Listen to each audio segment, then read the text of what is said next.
Hey everybody, welcome back to Jordan Lee Tarot. So I have the Wisdom of the Oracle deck and the Ethereal Visions Tarot. Those are the decks that I'm going to be using for tonight's reading. I was not going to read, but then I just got the urge to grab the cards, and I just had to fuss with my hair and get presentable and do the thing and start pulling cards, and here I am. So, you know, sometimes I don't even know why I do what I do, but this is coming out fast. Okay, so we have the Emperor card, we have the Hermit card, we have the Two of Pentacles card. So there is something that is being contemplated by someone. It's gonna drive me nuts. I'm so sorry. Okay. So the Emperor is this energy of like power and control. And I think that they are purposefully keeping something to themselves. This could be you, or this could be someone else that you are dealing with, someone that's in your energy. Take that in the storyline that makes sense for you. But there is an internal juggling. I look at this as it's not so much just a decision that's being juggled, but it's how am I going to do this in the world? Because the pentacles are a physical thing that you would see and notice in the world. So this is definitely, I think, the 2-in-1 of the decision that's going to be made, but then actually taking the action steps to do it in the world. But there's a bit of, um, it's like they know what they're going to do, but they don't know how they're going to do it. So it's more of a question of process. So we have an Emperor energy, someone that is in their controlled energy, not controlling, controlled energy, because I hate putting out the energy that the Emperor is like this bad, evil, oppressive daddy card. That's not the way I read the Emperor. Some people read the Emperor that way, and I don't understand, because then there's no like really healthy masculine card in the deck. So this is your happy, healthy masculine card that's in his power by being that structure and control that is a divine masculine energy. So again, this could just be you being in your divine energy, knowing that you need to make a choice and making it, but taking time by yourself before you make that choice. So the Hermit card, I always look at this as the actual person. The physical hermit is like that 3D self, and then the actual lantern, that's that higher self, that higher knowledge, that you're using that higher knowledge to light your way through an uncertain time, navigating through, but you're by yourself while you're doing this. Again, I feel like there are no swords cards here, which would indicate thought process, but I think that this is an internal process that I'm seeing that's kind of gestating and building. And then there is this regeneration and yang card that talks about um, getting a second chance at something, but knowing that you're going to have to be the one to move those steps forward. This could be something that is a love situation that would regenerate. This could be a situation where you are restarting a business, and you need to put out the energy of I'm going to make shit happen, and I need to be the one to do the thing, to bring the thing into the world. So I want to clarify these cards a little bit more.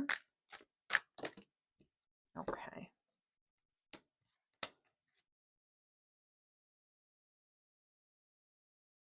My cat is like chewing on something in the corner. Goodness knows what it is. The Six of Swords. Okay, so there's that thought process that I was mentioning.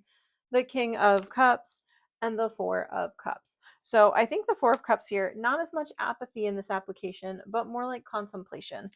There's a contemplation about feelings, about big feelings, big emotions, and how to bring these emotions forth. This could be how to bring forth the thing that I love. Again, this is typically a pretty big love oriented card for me, because again, the cups are about emotions. The king is the top of that. This is the top of the emotions. this is emotions that have progressed to a pretty high scale. In a relationship reading, I would say this person is in love with you if this is the card that comes out. But it could also be that you are coming into that mastery of your emotions and utilizing that in this situation. So again, take this as it resonates for your situation. I find that sometimes it can overlap and it can actually talk about two different situations. So maybe this is a work situation, but it could also mirror a love situation for you as well. Keep that in mind. But the Six of Swords is about moving to the next thing. You've taken your swords and you are calmly, intentionally going to a different place. Okay, I've hard won these swords. Now I'm going to row the boat across these waters and get to the land that I seek. And that has to do with emotions. So maybe emotions are the thing that is driving this forward. If this is a work situation, this is most assuredly what I would call a passion project, something that you would do no matter what, just because you love it. It's going to make a difference. It's something that you've been dreaming about for a very long time. And there's almost this love affair with the project itself. Okay. So keep that in mind. There's a lot of depth here. Okay. Two more, I believe, will help clarify. Okay. We have milk and honey. That's very prosperous. That's all the good things of life coming together, coming out in this situation. So, whatever it is, I think it's going to end well.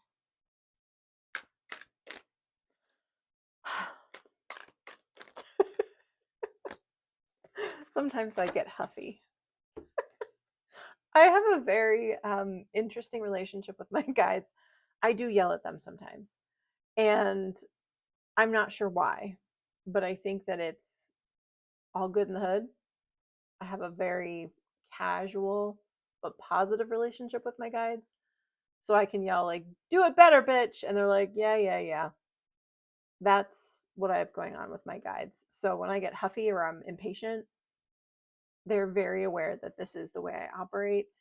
And I think they dish it out as much as I dish it out. So basically, I'm having some sort of like slapping match with like my big sister through the ethers. Like that's the vibe.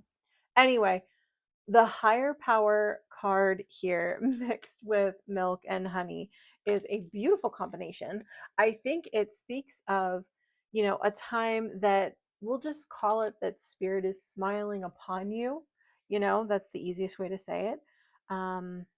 But I think it also means that to get to the milk and honey that you seek, which is all the good things, all the deliciousness of life, not just one thing, but multiple things, right? Excuse me, um, it's multiple good things. I mean, the visual here is a little bit silly, of course, but I think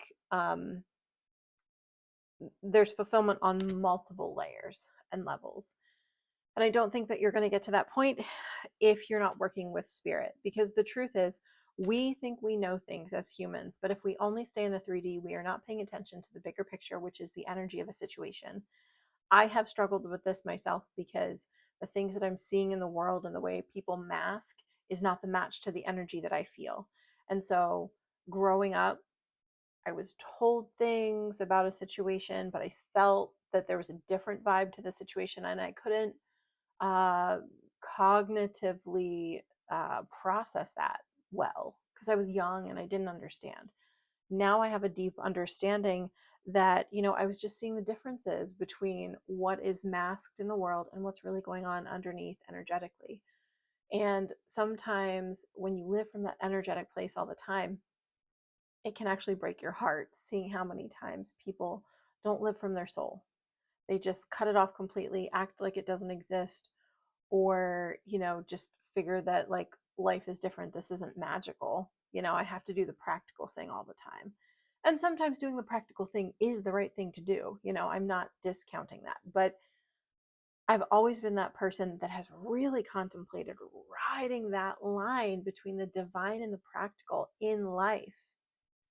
How can I uplift somebody or help my souls grow through paying my electric bill?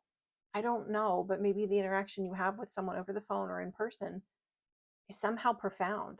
I don't know why that seems important to share with you, but that's what I'm getting here. There's something about practicality and divinity doing this really wonderful dance and tapping into the source of all that is, the all-knowing, the all-seeing energy, really helps you achieve a multiple layered success story.